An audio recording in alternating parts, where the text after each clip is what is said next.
Welcome back. Welcome back. Welcome back.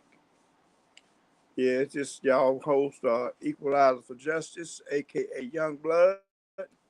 Y'all please subscribe to my channel. Hit that like button for me. Let me know that I'm greatly appreciated. That will be fine. Tonight, I will be discussing mothers of the incarcerated. Speaking about the mothers that have sons and daughters behind the walls, behind the fences, inside the prison penitentiary, whether it's Alabama, New York, California, regardless. Just speaking about the system. Thought I'd come up, introduce myself, to let the people know that this will be a live strictly for the mothers of incarcerated. I myself have done 17 years and 8 months behind the walls in Alabama prison system.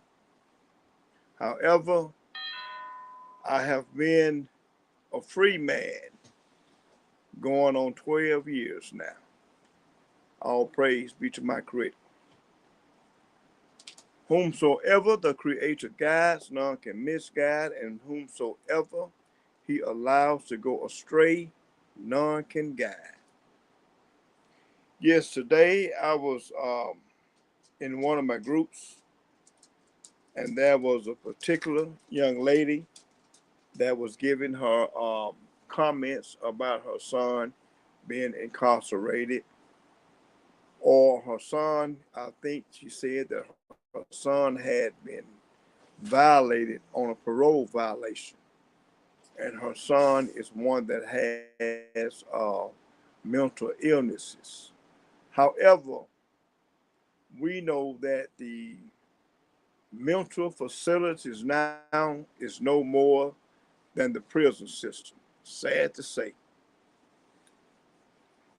But they don't have enough mental institutions to house them. So what they do, they send them to the penitentiary, to prison, regardless of what the diagnosis is. It has been described by the psychiatrists, the sociologists, so forth. And these mothers, they are concerned. Like me, I am concerned as well because I have witnessed guys inside the prison system that have strongly mental illnesses that just perhaps if they were given the right treatment before being incarcerated, maybe that would have done a better job than throwing them inside of a cell or inside one of the pods that we call the prison. You know, most people picture prison as steel doors, razor wires, concrete walls, and locked cells. But the mothers that has these guys, these sons or these daughters in prison, what they struggle with, majority of them, they really don't have the money or the finances to support someone incarcerated. But, you know, these are their sons, their daughters. So the first thing they do, they try to keep money on the books for them. Putting money on the books of the incarcerated, they can ascertain things like making a stove drawer, and the stove drawer is meaning that you will get what is considered canteen items, a prison canteen. You know, for incarcerated people, it's one of the most anticipated places on the compound, waiting on the store drawer. You know, is where they go to buy many of the things that make daily life, a little more manageable. Meaning they can go on they can go to the canteen and buy things such as like coffee, ramen noodles, candy, even can get the hygiene stuff they need, like soap, toothpaste, deodorant, things of that nature. They can even accommodate writing paper, envelopes. Some can buy shoes and some can buy fans. Also radios. I remember the time that, you can go on the canteen and you can purchase you a radio. And that makes one feel good. It makes it a little bit more easier during your time, depending on the correctional system, whether they approve certain electronics.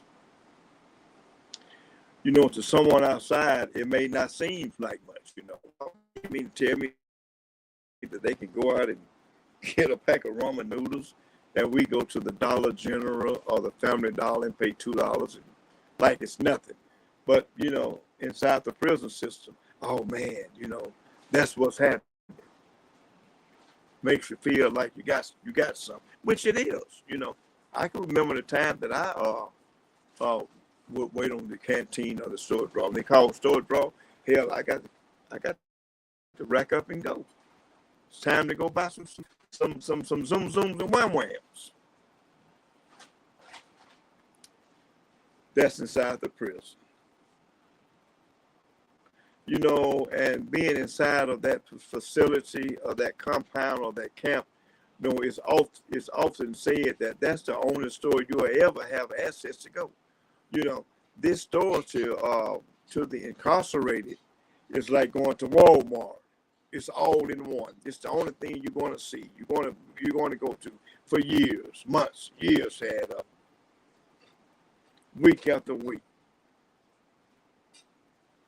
Every week, hundreds and sometimes thousands of incarcerated people, they visit the canteen to spend money from the inmate trust accounts, from their books, color their books.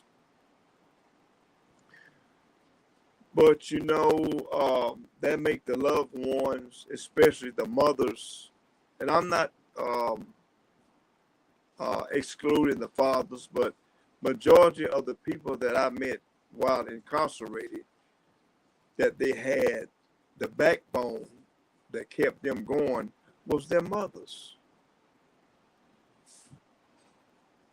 The mother was the backbone. The mother was the one that was going to make sure that you got your money order sent in on time. The mother was the one that was going to make sure that, hey, you got the funds on your books. Well, Mama, I checked my books, but it's not on there. Okay, son, but I'm going to call and ask admin what happened. What's taking so long? Because in prison you get a little anxious, especially when someone said they're going to send you a few bucks on your books. You want to say like, hey man, hey, I need my money. I got to catch a stove drop. Because almost every dollar spent inside that canteen it actually begins with someone on the outside. If you don't get it sent in, then that means you don't have someone on the outside, like a mother. Some have a father, some has a wife, and for the ladies, some of them have what we consider a husband, a grandparent, or like in my situations, my mother had passed after 3 years of incarcerated, and I had my wife and I had my children, which that was a blessing. But that blessing comes with a lot of hard work, overtime being put in, self-sacrifice. Because we know sending money, that's simple. That is simple items inside prison that can make the life of the incarcerated a little bit more capable or simple to deal with certain situations. What most people don't realize is that prison canteens aren't just small stores. Some of them are big. It's a business. This is how they make their money. Because behind those shelves, there is an entire industry for the inmate. The inmate fill out his store drawer. The store drawer is when you have a list of things that you can purchase off the canteen of the regular store.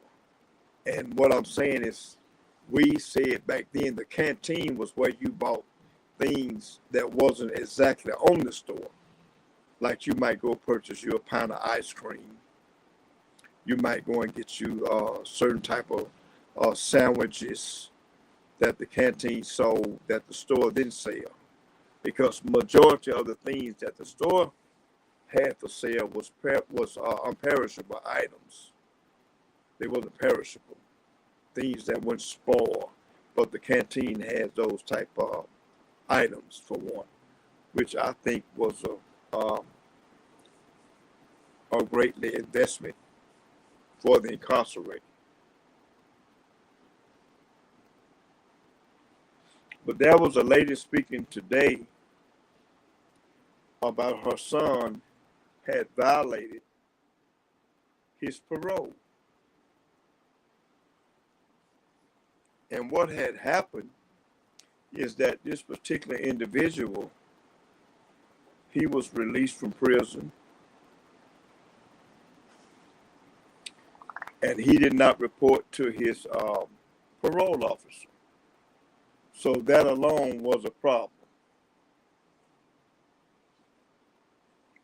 But this individual that didn't report to his parole officer, he has been diagnosed with schizophrenia. And the mother was saying in her post that she believed that the treatment center would benefit him more than prison, especially without the proper treatment. We know being incarcerated, there's a small chance that you're going to get the proper treatment, especially when it comes to your medications. Everyone in prison, the first thing they're going to give you is a Tylenol, and that's going to cure it all. The Tylenol is the main ingredient or medication or medicine that they give someone to just cure it all, regardless of the situation.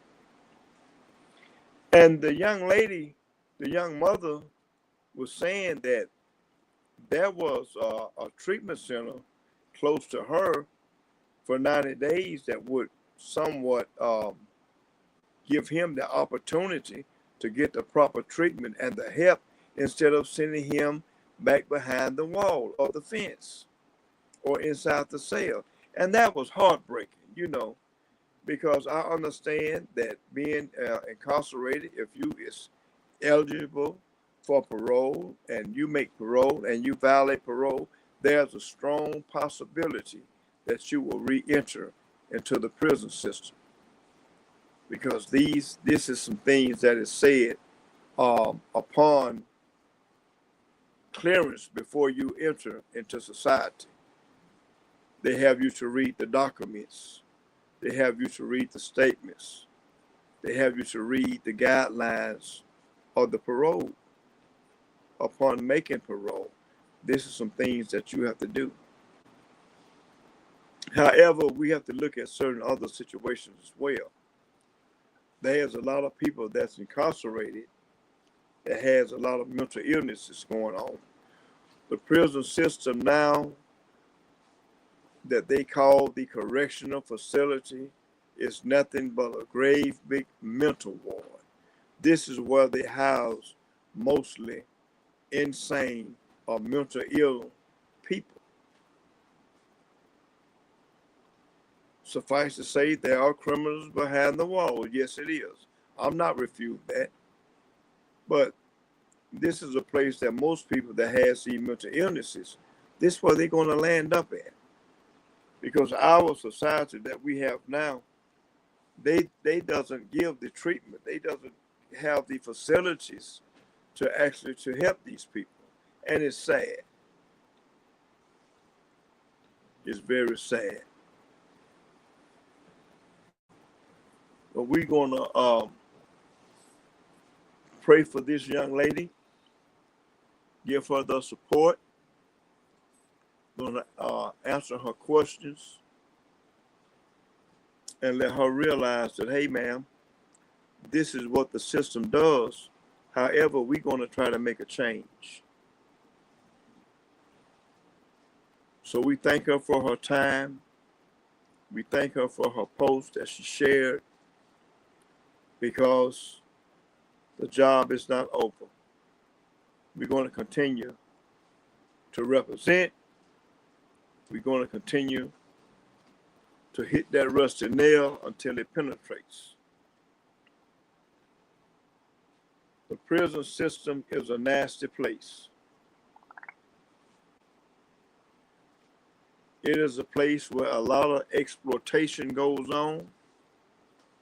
It is a place where a lot of manipulation going on. It is a place that will make you feel that you have entered the hellfire here on earth.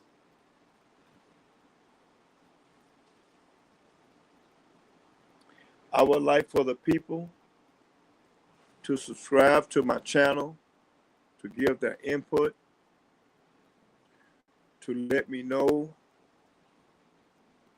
what they think about the prison system, not just in Alabama, but in other states at bay. I was wanting to relate to this young lady, this young mother. I know her son was incarcerated previously, but was granted parole. However, the first week in prison, it teaches lessons, not orientation ever could be found. But the first lesson that is taught is to watch before you speak. The people who spend their first week talking the most usually learn the hardest lessons. The people who spend it observing usually avoid them. That's the second lesson. Routine is everything. So I really wish that this young man can get his act together and realize that this is not a place that he will want to spend the rest of his life in and out, or this is not a place that he wants to continue to go through, because it's a sad situation. You all know that my platform is not a big platform. However, I give my podcast and I send it to certain groups so people can listen to and they can share it. That's the most important part of my journey. You know, being inside the prison, inside the walls of prison, every day begins to follow the same rhythm. You got to fight it.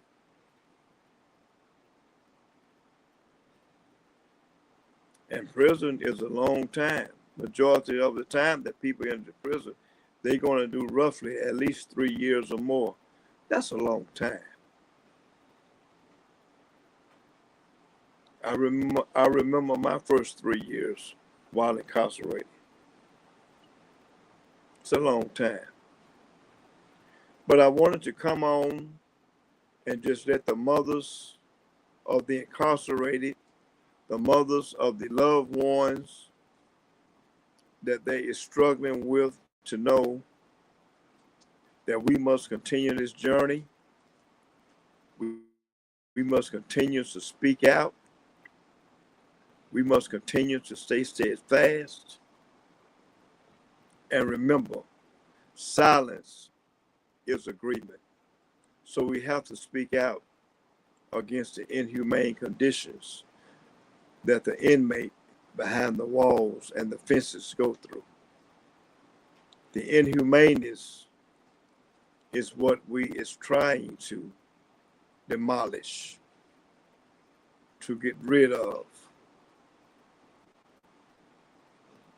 There's no escaping once you understand that the power of the people the unification of the people can change things. And this is what we must keep doing.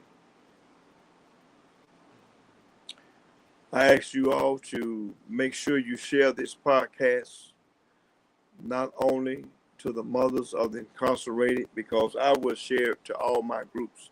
It's going to be shared, and that's the most important thing. So I come on my YouTube platform so I can do the live, and I can put out to the ones that mean the most. And that's the greatness of it. With that, for the mothers incarcerated, continue to stay on the path, stay on the journey, stay focused. Let me know whenever you all want to come up and speak on the panel. You is very much so welcome. I leave you all as I came with peace, love, and harmony. Be safe and continue the journey. Peace out.